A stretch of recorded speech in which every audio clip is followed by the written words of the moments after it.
Welcome back to another episode of That's Gonna Cost Ya. And first off, what are you guys thinking of the glasses? Cute.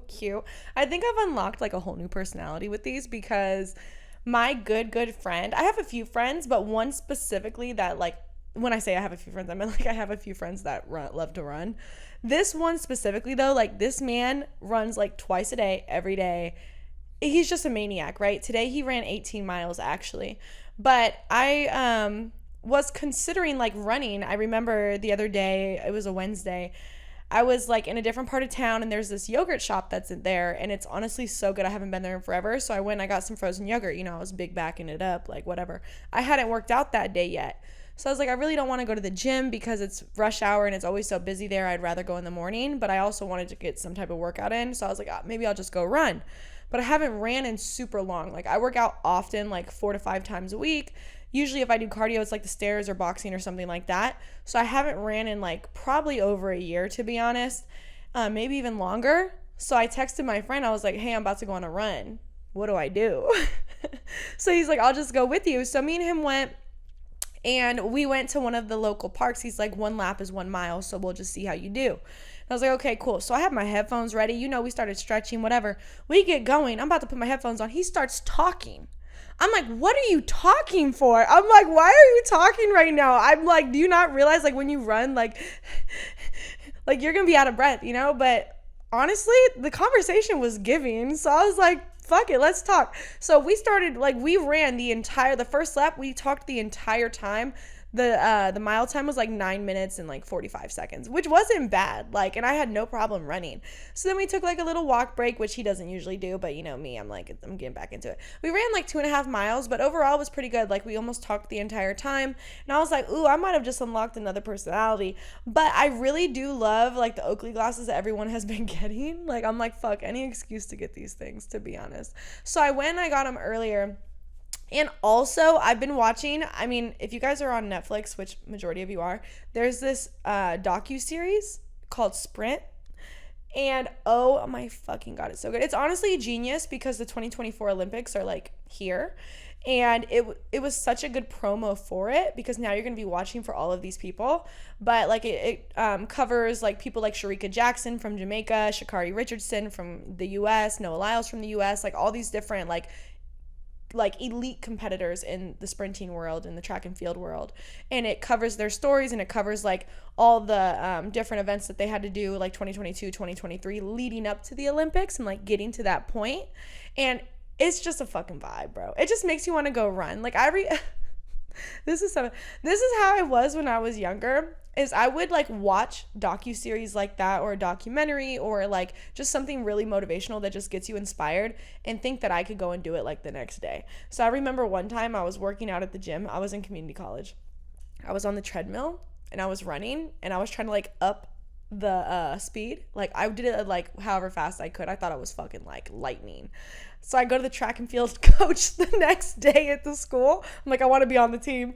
He's like, it's not that simple. You got to like train with us, blah, blah, blah. So I started training with them and like, anyways, long story short, I quit. Which I hate admitting. Like I hate doing things and then quitting. I literally fucking hate it. But when you're younger, I think it's important. Like you see something, it looks interesting and you go and you pursue it. And then you figure out from there, do I really like it? Am I willing to put in the work to get there?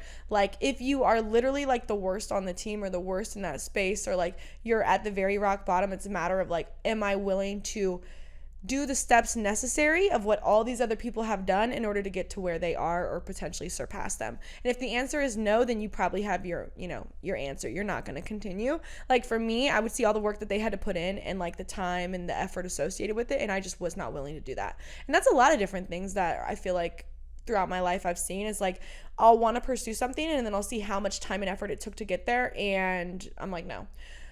But there's other things that are like, maybe I don't see the time and effort it takes, but I don't give a fuck. Like, I'm just like, when it happens, it happens. And I think that's also a good mindset to have. But like I said, like when you're pursuing things and you start training for something or you start learning something or you start doing something, and then from there, you'll know like, am I even enjoying this? Like, you're not necessarily forced to do it, right? Like, it's different if maybe you're going to school and you want to become a doctor or a dentist or a vet or, you know, whatever. Like, maybe you don't necessarily like the schoolwork. Maybe you don't necessarily like the labs or, like, whatever else you have to do.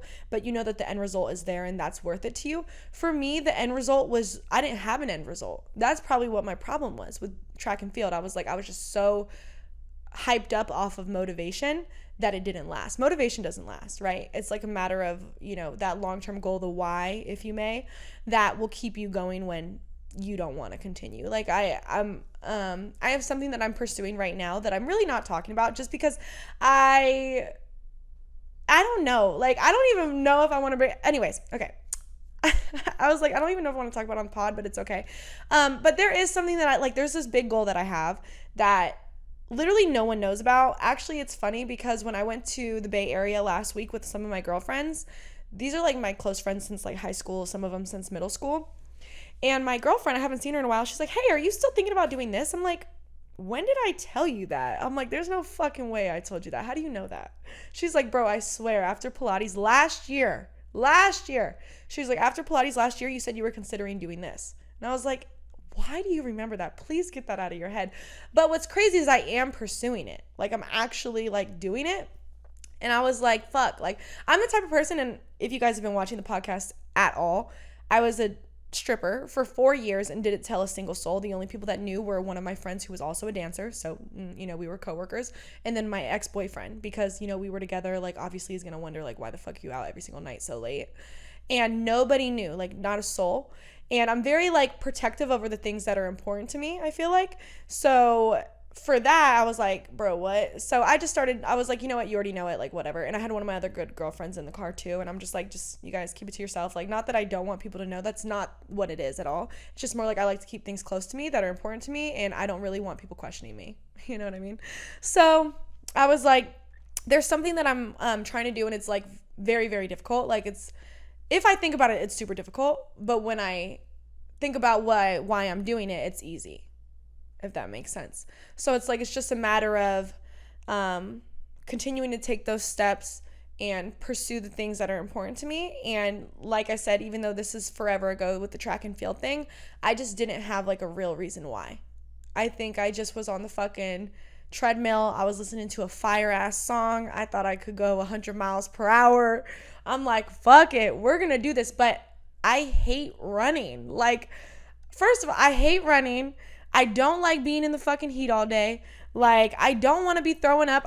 Pushing myself like hella hard on the track is like, bro, that is such a difficult sport. Like, I know I say that about a lot of things, but like, that's so tough. Like, these people dedicate their entire lives to get somewhere. Who am I to come in and think that I'm going to do anything just because I ran fast on a treadmill once when I was really motivated? Like, you know, it's just sometimes you have to be more realistic with things. And I feel like as we get older, we do. Not that you can't still be optimistic. I think being optimistic is so important and, like, you know, looking on the bright side, if you may.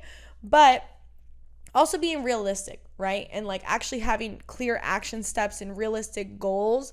I mean, you can have like crazy goals, but realistic steps to get to that goal, because it's not just going to happen, right? You can like want to do the craziest things, but if you don't have the habits to incorporate into it and you don't have an actual desire and a why behind it, it's almost never going to happen, right? And I feel like that's one of the other things that I was thinking about when I was at the gym earlier. I was like, I was working out and I was literally loving it. I was like, I love working out.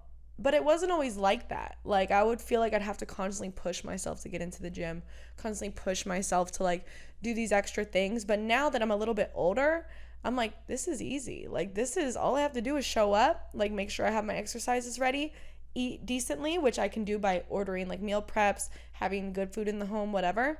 And I was like, why am I so disciplined? Like, what is this? And I even take it back to when I was dancing. I'm like, I don't even think I was that disciplined when I was dancing. Like, I'm the most disciplined I've ever been right now, I believe. Because when I was dancing, I was disciplined in the sense that I had my routine prior to walking into work, and I worked a lot. right? So it was more of like, that was my discipline.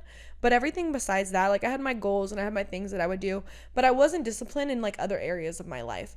Like I wasn't necessarily disciplined with money. I wasn't disciplined with working out. Like I had a very one-off schedule because I was always so tired from working, like tired from the night before. I'd get invited to certain things, or I'd have some plays. Like, so I don't think I was that disciplined. I really don't. I think I was disciplined when it came to work. I was disciplined when it came to my routine right before work, like just making sure makeup was done, hair was done, had a Red Bull in my hand, had a fruit snack. Like literally that is what I mean by discipline, like a little ritual before work. That is a discipline because it would get me in the right state of mind. But other parts of my life, I'm not gonna say it was a fucking mess. Like I think I did handle it pretty well, but I'm so disciplined now. And I find it like, I always question like, why am I so disciplined? It's crazy. But it's just a matter of figuring out what you want, taking the steps to get there by incorporating certain habits that are going to help you. Like I even talked about this on one of the last pods, is when I was on the road for like a month and I was in the process of going to see my mom, I was traveling, like I drove cross country to go see her. Even when I was driving cross country, like 13-hour drive days, I still was able to do my daily habits no matter where I was, no matter what week it was, which is working out on a consistent basis, reading, like doing just like my daily disciplines, like handling emails and work stuff and things like that. Like those are things that are easy to do, but also easy not to do. So I feel like that is, I think it comes with age, but it also comes with, you know, getting realistic with yourself in terms of, okay, if I really want something, like I cannot continue to let it pass me by. And speaking of running earlier, go ahead. Okay. Speaking of running earlier, I was going to ask this question. I was actually supposed to have a friend on the podcast today, which is why my aesthetic is like glasses on. I look a little bit like a douchebag, you know, or like a little workout outfit, because my friend that I was going to have on always dresses up very like professional, and he's very like intellectual. So I'm like, I think that would be a good like aesthetic for the pod, but he didn't fucking show up. He didn't even text me to tell me like what type of fucking tomfoolery is that. And honestly, like I told someone this, I told my little crush this, we were on FaceTime like a couple days ago, and I was like, you want to know like one of my biggest pet peeves? Or we were talking about like something, and I was like, yeah, one of my biggest pet peeves, I have two. My biggest one for sure though is people that don't do what they say they're gonna do, or they don't give you a heads up. Like if you say you're gonna do something, do it. If you commit to going somewhere, go. If you like are supposed to do something, just fucking do it. And it's okay to cancel. It is not okay to flake or ghost. Like I think that people don't have enough intention, or maybe people are scared of confrontation, which is fine. But if you're scared of confrontation, it just maybe is because you don't know how to word things a certain way. So for me, last week, I was like so frustrated with some work stuff, and I was literally going to respond to a text message in the moment, and I was like, no, I need to fucking calm down, relax, and then normally I'll come back and I'll respond in a more professional manner. Or if I really need advice on how to articulate a paragraph or like a response, I'll actually reach out to one of my ex, because he is like so well put together when it comes to responding to people and not taking things personal and just like articulating things a certain way. Because I feel like, yes, people can be, I'm even sometimes when it comes to confrontation, I don't want to deal with it. But I think that that's important, because without confrontation, it creates resentment, it creates problems, it creates like animosity. So when I'm wanting to confront someone, it's just a matter of of knowing what to say and how to say it in a way that isn't going to cause more problems, right? So if you're going in with like an intention, I think that that's the most important thing. So when I see a lot of people in our day and age, and I'm totally guilty of this, so I'm not fucking perfect here, right? But I see so many people ghosting people, or like, and it's different if it's like a random fucking person that's in your DMs, you maybe respond to them once or twice and then you just never respond again. That's fucking like, obviously, let's have some common sense here. That's obviously not a big deal. But if you're like talking to someone kind of heavy, like maybe y'all have went on a few dates, like whatever, if you are not feeling them, or like you don't think that it's going to go anywhere, or they're trying to give you some energy that you cannot match or meet, I think it's important to be intentional about not just relationships, anything in your life. So if you want to do something, or if you want to pursue someone, or you want to, like, you have a goal, it's very important to be intentional about those things. And as we get older, you just have to be more and more intentional, or it's never going to come. And like going out there and actually putting, obviously putting things out into the universe, which I don't like to get too much into like manifestation or anything like that, but just being intentional with everything that you do, because when you're intentional, things are more organized, things are more clear, more like you somehow get more lucky, right? Like in a sense. So, that's what I would say about that. I don't even know how we got there. What the hell? We're just fucking going right now. But one of the questions I was going to ask my friend, here we go. My biggest pet peeve, not doing what the fuck you say you're going to do. That's a big pet peeve. And I think it would be for anyone. So I definitely don't appreciate that. I'm going to let him know. I'm not going to like cut him off, right? Like we're still friends. But at the same time, I need him to understand, like, if you respected me, you would tell me. You would be straight up, right? You would tell me you can't make it. Because if it was you and I told you I was going to be somewhere, I would be there. Or I would tell you that I can't make it for a reason. And even if the reason was, I'm not going to make it because I don't feel comfortable being on a podcast right now, or I don't feel like I'm in the best headspace, that's my reason, then I'm going to tell you the truth. I'm not going to say, oh, I can't make it. My dog just started like shitting out of nowhere. Like, obviously if that was the case, but I feel like, if you really, like, for example, I'm going on a Tahoe trip this next week, and I am supposed to be driving down there Thursday night, but I kind of really want to go Friday. But I do have someone coming in my car with me. Now, I know that I could probably adjust things, and like, I don't think my friend would mind too much, but in my head, I'm like, why do I want to go Friday? Because I just don't want to go Thursday. But it's like, it's not about me. My friend booked this entire trip. He got us like amazing tickets to this event. Like, he has all these people coming together. It's very important to him, and it's important that I show up for him and not be selfish in the sense of, oh, I don't really want to go Thursday. I want to go Friday. Like, first of all, someone else is riding in my car. You know what I mean? So it's like, there's a responsibility there, and it's not always about you. And it's a matter of like adjusting things as needed, or, just, if you wanted to make it happen, you would, period. That's it. If I needed, like, if I'm like, oh, I can't get a sitter for my dog. Well, I should have figured that shit out earlier. Like, it's really one of those things, just being responsible, because I don't want him to have to tell me that. He doesn't need to tell me that. I can tell myself that. Right. But it came down to like, okay, my friend's not here. Got it. Great. One of the questions I was going to ask him, because, I have my running glasses on, what is your Achilles heel? And when I say your Achilles heel, what is your downfall? And I actually got asked that question one time, so it really hit me. And it was like, what is going to be the reason why you don't get everything you've ever wanted because of this one thing you won't change? And I think I mentioned it on one of the podcasts, is it might have been my drinking and the desire to want to spend time with friends that aren't necessarily like, not saying that they're not doing anything. It's just, all we're going to do when we go out is like drink and party and have a good time and like lust over people. Like, that's literally what it is, right? Like, let's call it what it is. And I would say that it isn't necessarily drinking, because I don't drink it like home by myself or anything. I don't even really drink wine. Like, maybe if I'm having like a nice dinner and I have wine in the house, maybe. But I'm a very social drinker. And I've recently like declined it quite a bit, like especially when I went out to see my mom, and like before that I like was not drinking at all. And then when I came back, I was kind of like going out with friends more, and I could feel myself somehow getting back into that like weekend routine of like going out and la la la, and but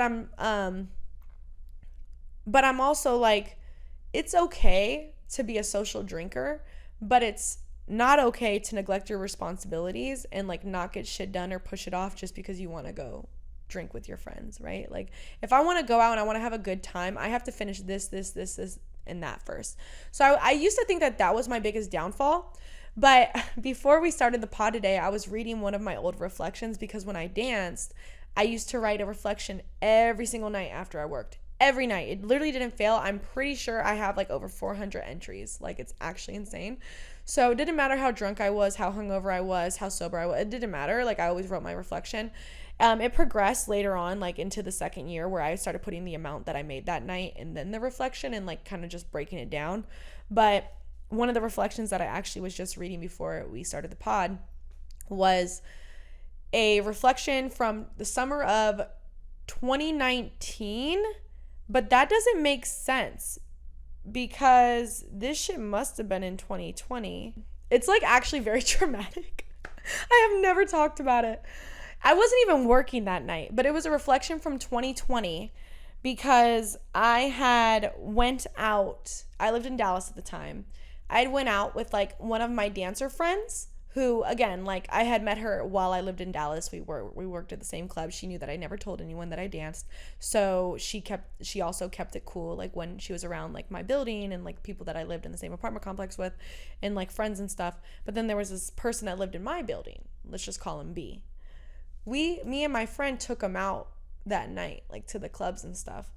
And I always had like this big, like, even when I was dancing, I'm like, after we go out, let's go to the strip club, let's go throw some money, like la la la la. And it's like I just enjoyed doing that because I like had so much fun in that environment. Like if I literally like work at a club and still want to go back to another club, like a different club, to go hang out with strippers, like you can tell I really did enjoy like that shit, you know, in that environment. I still do. But that whole night ended up going like absolutely south. It put such a mental toll on me. It was so bad. It was such a bad night. I have not talked about it. And I don't know if I will, because I don't even know how to respond to this reflection. Like I started reading it and I'm like, I don't even know what I'm going to say. So long story short, majority of the problems in my life have been caused because I always feel the need to be in control and have things my way.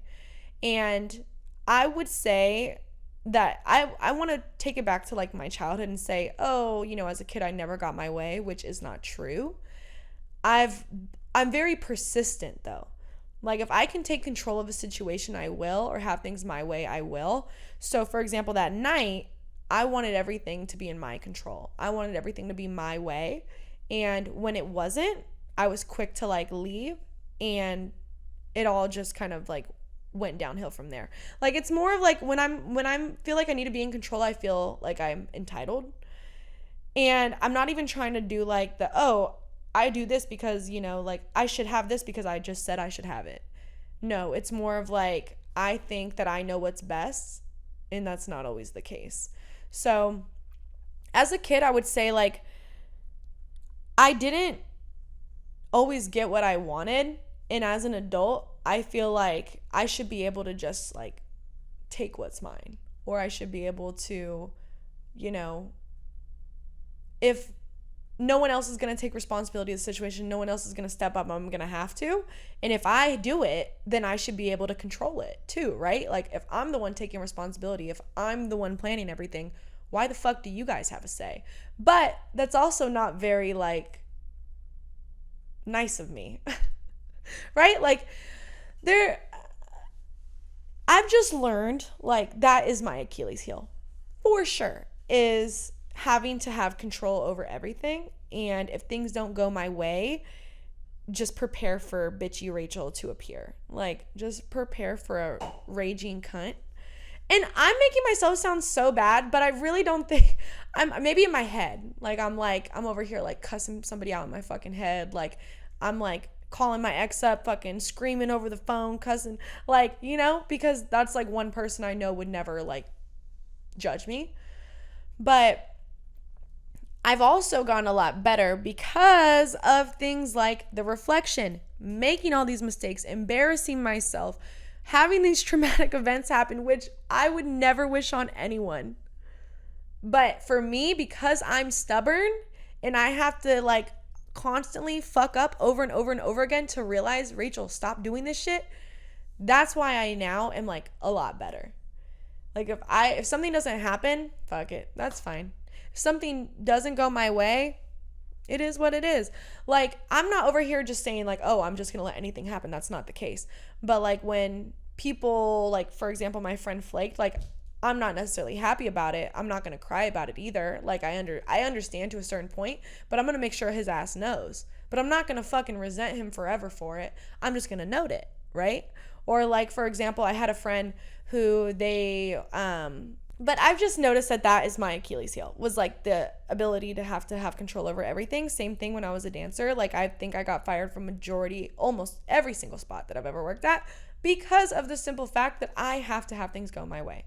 And if they don't, there's going to be problems. You can control yourself. You can control what you say to a certain extent, right? I mean, sometimes things slip out, but that's why you gotta drill it, right? Like, you literally have to drill this shit. You have to drill it over and over and over and over and over again. And one of the reasons why I also feel like it's like a mix though. So I said that alcohol might have been my Achilles heel, my FOMO, fear of missing out, but it's also control. Mix those two together. Oh, fuck no. Fuck no. It's problems. Okay. That was what the strip club was. Mix of alcohol and a mix of a dude trying to disrespect you and not, like, pay the fuck up. Like, oh, it's 𝐻𝐿𝐴𝐽𝐻𝐿, like, legitimately. And that will get me fired from majority of spots. But why would I get rehired? Because of all the other good qualities, right? And I'm not even trying to hype myself up here, but I remember, okay, one of the clubs that I worked at, this is like a very strict club, okay? They don't play no games. This is in Vegas. And anyone that is a dancer in Vegas, anyone that has been in Vegas, they know this club. We all know this club. It's one of the best clubs. They have like a 6-hour minimum for all the dancers. That's like something that none of the other clubs have. Like, you have to be there for a minimum of 6 hours. They have shifts, which you're an independent contractor. You should be able to come and go whenever you want. Like, usually there's a day shift and a night shift. This one is like time blocks. Like, you can come in at this time or you can come in at this time, or they'll give you like, you can only come in at this time. You cannot be more than 30 minutes late. Like, they are very strict. They run a tight ship. And one of the main guys, and everyone knows this guy, he is like so straightforward, so honest, so blunt. Lose some weight. That's what he says. He'll be like, you need to lose some weight. You need to fix this. Like, you need to fucking get yourself together. Like, he's just very honest. He doesn't give a fuck, you know? And he's cool. Like, I liked him. I kind of liked the personality. I wasn't one of his favorites because I didn't meet like the type of like look that he likes technically. Like, I wasn't like, and thank God, because I heard that if you're one of his girls, like, I don't know what the fuck they be doing, you know? So it's like, I never try to get too close, but I remember, I had gotten fired from that club like end of 2021. And I had to literally spend almost a year trying to go back every other month in order to get it back. I finally got my job back a month before I was going to quit. I already knew I was quitting the industry. But that was literally my goal. Like, get back in that club, enjoy the last like however many weeks that I have it, and just be able to say I did it and I left in good graces. And I remember during that time, during the whole year that I was trying to get my job back, I had multiple run-ins with him because I had to go and try to re-audition and plead my case. I even got to, like, I sat down with the owner. Like, the owner, like, that is clearly how much, like, ability I feel like I had to somehow, like, get myself back in that door. Like, anyway, so I went and I re-auditioned. He had me, like, you dress in a two-piece. You literally walk out. You don't audition on a pole. Nothing like a normal strip club. They make you walk to the door and back. That's it. You're either hired or you're not. And, walked there and back, and he was like, me and him were talking, and he's like, why'd you get fired? Like, remind me again, la la la, like, tell me about what you changed, you know? And he's like, this is before I got to talk to the owner, I think. My timeline might be messed up, but he was like, I'm gonna talk to the owner or the other, like, general manager, and he's gonna try to vouch for me. He was like, I'm gonna try to vouch for you.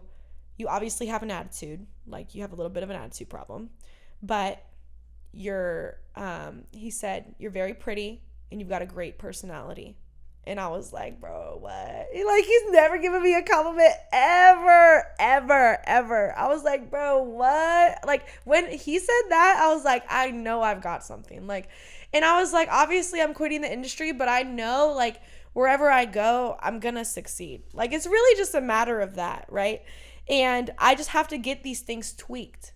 Because once I tweak these things and I can control them better, it's like game over. Like, there's nothing I can't do. And another thing too is like when you're kind of coming up and like you're starting to get into the routine of things and you start to feel more comfortable in your environment and your business and your work and in your relationships, whatever, there's some part of an ego that evolves. And I feel like that's also what I'm kind of seeing now in my business is I try to keep the confidence and the cockiness very separate. So like there's the ego in a sense of like, I know I'm the best at what I do. Like I know we offer the best service, the best product. Like I know that we offer, like we stand on business, like period, right? Like that's what I'm over here. Like that's my ego in a sense, but it's also my confidence. But I'm never trying to not let people come in and give me advice or like I'm trying to learn something. And I have to kind of remind myself that because there's always things that you can learn. There's always things that you can improve upon. And things are always changing too, especially in the business world. So you have to be able to stay competitive and stay on top of it. But yeah, the Achilles heel for sure. Like literally, if that was anything, I was going to ask my friend is what's your Achilles heel? Like what's your downfall? What is going to be the reason why you don't obtain every single thing that you've ever wanted to because you're not able to identify and change this 1, 2, 3 things, whatever they are. And it could be multiple, but I think my biggest thing was control. And I'm still learning to do that. And I like how you mentioned, Izzy, you had said, being able to control your emotions. I have a friend that I used to be in a sales company with back in like 2017, 2016. He's still in like that same industry, crushing it, like married with a kid. Like maybe they have 2 now, I don't know, but like he just is crushing it in his space, right?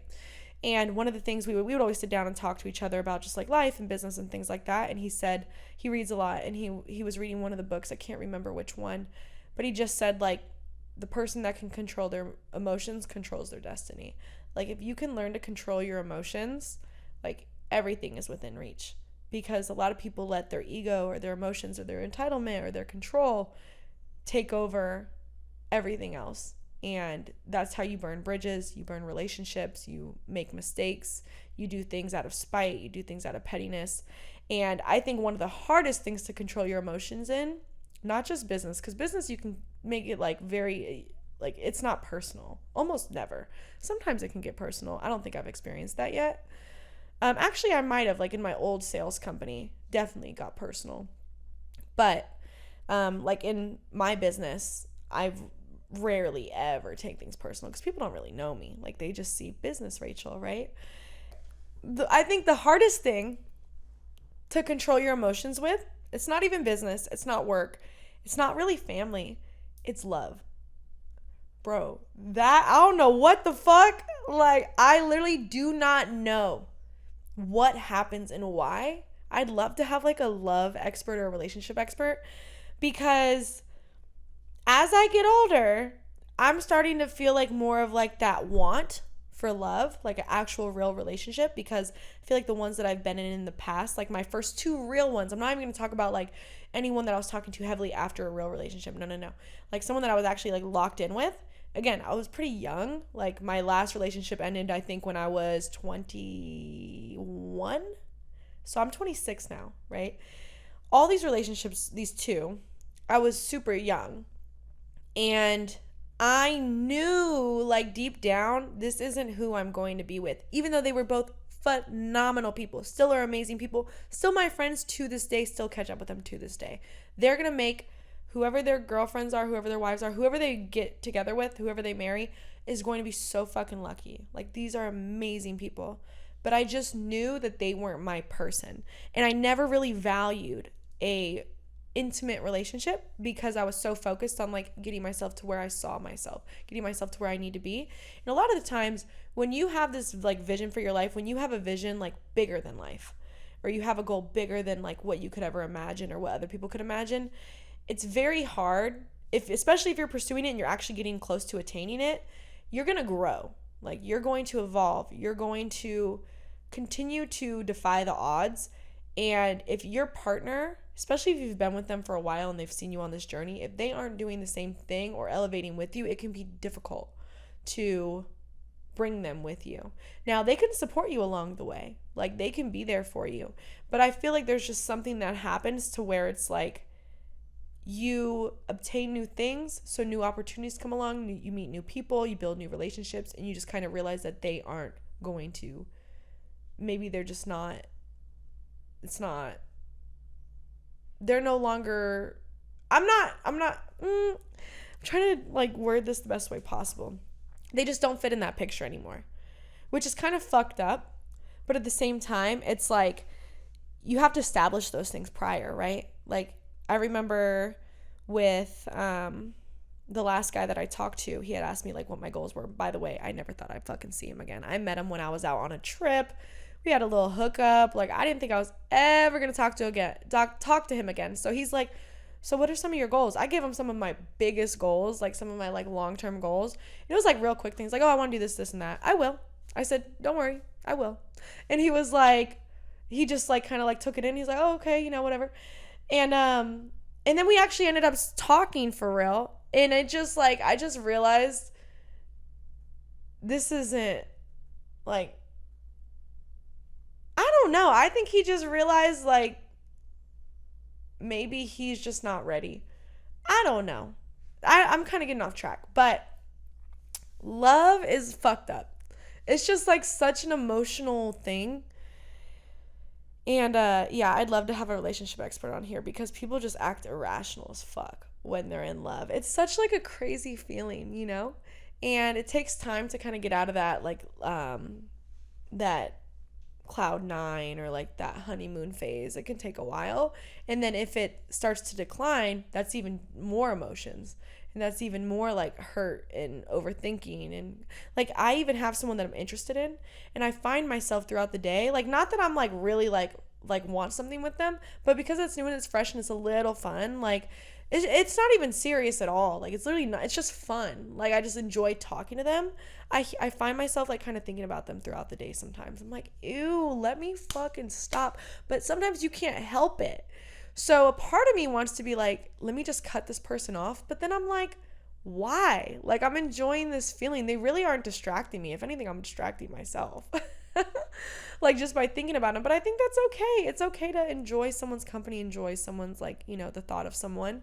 I think once it gets to a point where I really like, if I really do like someone, I need to know like what's going on.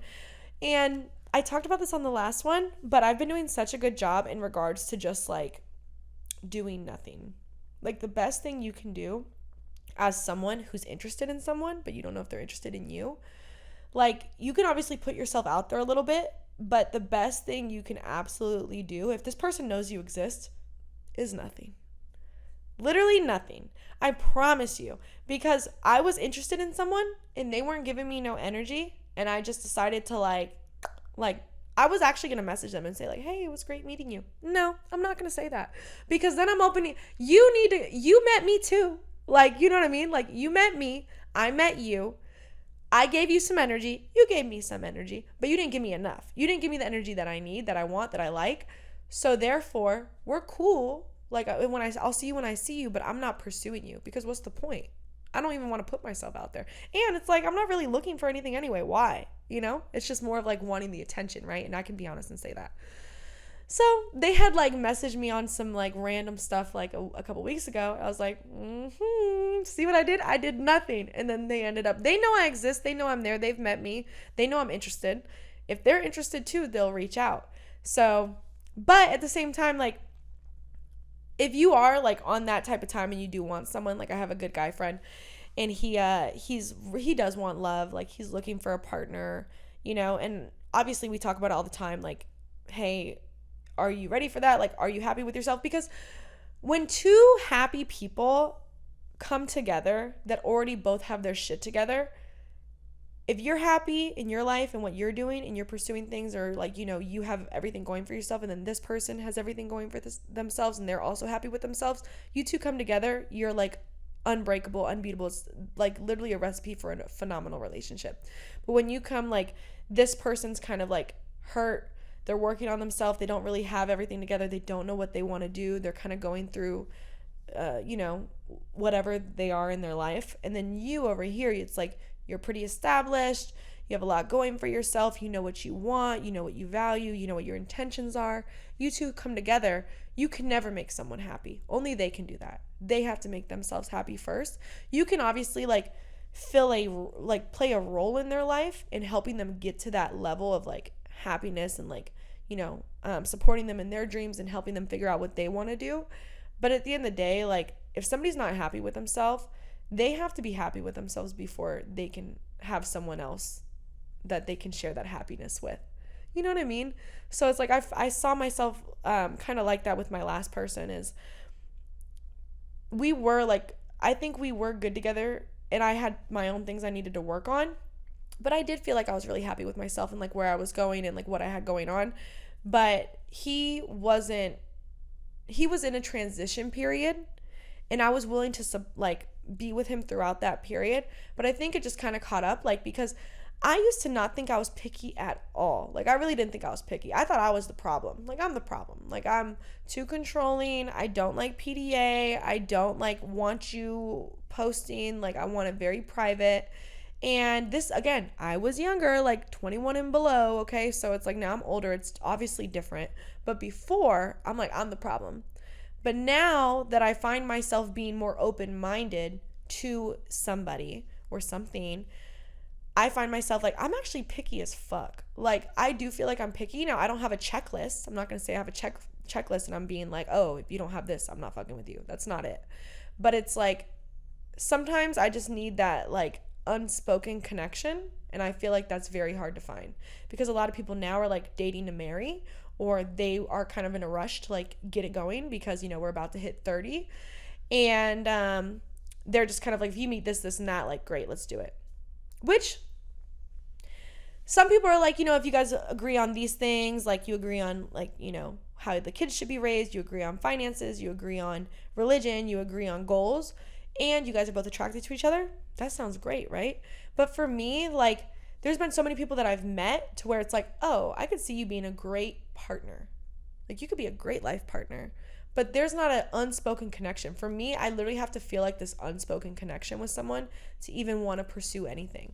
Like, I don't know what it is. I could be completely, like, to the science. Like, the science is telling me, like, Rachel, that's not, like, how, you know, relationships work. But for me, it's all about an unspoken connection. And I think I had that with the last person.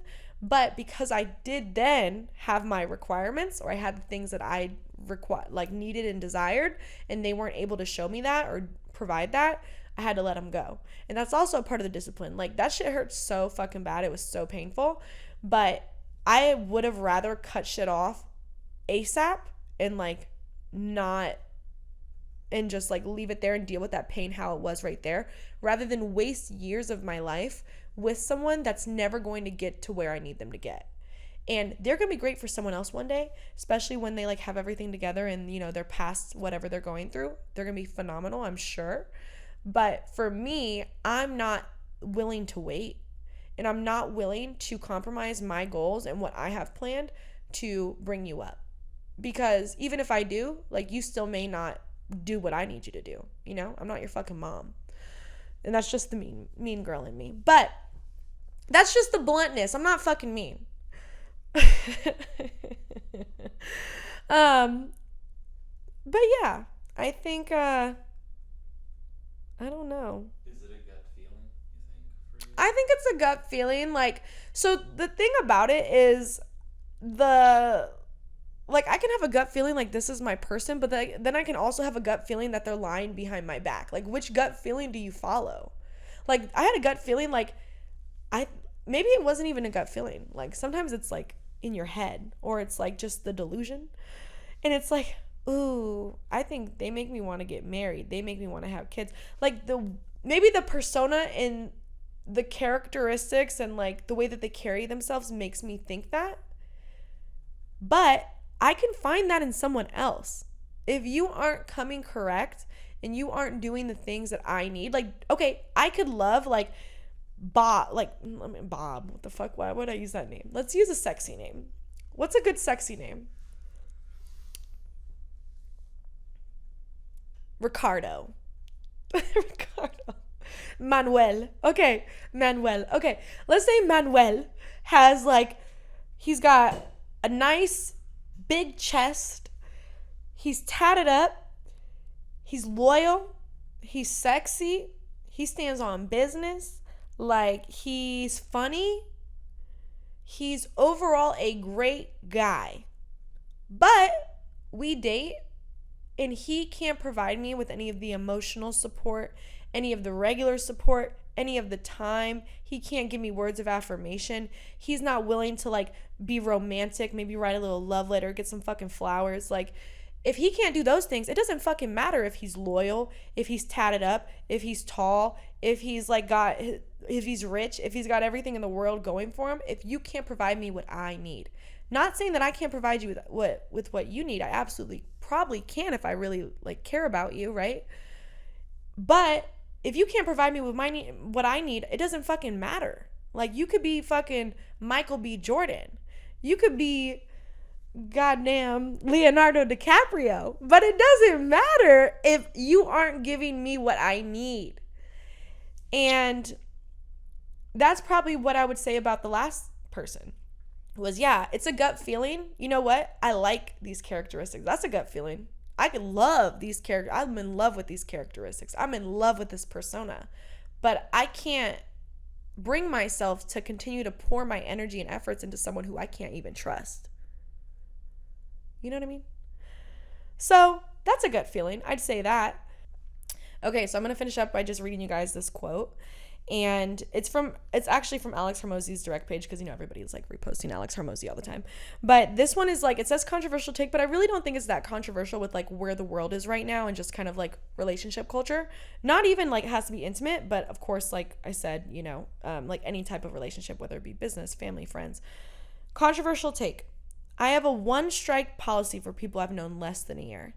If you do anything weird or dramatic within a year, I don't need to see the story play out. I know how it ends. If someone shows you their true colors, believe them the first time. And that's what I should have done with this last person, and with lots of people, like lots of people. If you show me your true colors, I don't need to continue to like see shit play out and give you the benefit of the doubt. No, you do some weird shit, like it's over, right? And I'm only using this person as an example because it's like the most fresh example in my mind. Now, I've had other examples with other people, and it took me a couple of times to like push them away. But with this person, I should have cut it off early when that shit happened, because it said a lot about them. But I gave him the benefit of the doubt because it was kind of fresh and new and early. We weren't official. And I just am so happy that I got out sooner rather than later, even though I didn't do it the first time.